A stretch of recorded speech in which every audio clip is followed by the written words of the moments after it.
Benyamin Netanyahou a réuni son cabinet de guerre ce lundi, mais le Premier ministre doit aussi gérer un autre événement en parallèle, la reprise de son procès après 2 mois de pause. Il est jugé pour corruption, fraude et abus de confiance. C'est le premier chef de gouvernement israélien à être jugé alors qu'il est toujours en poste. Un long procès ouvert en 2020 et interrompu après les attaques du 7 octobre, qui reprend donc malgré la guerre en cours. De quoi indigner ses proches, comme un des ministres de son parti. Guerre, otages, évacués, économie, non et non.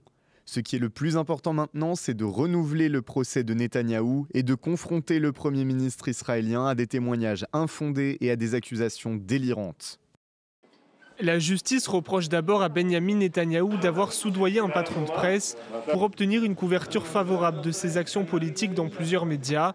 Ensuite, il aurait accepté l'équivalent de près de 175 000 € de cadeaux de la part de personnalités très riches sous forme de champagne, bijoux et cigares.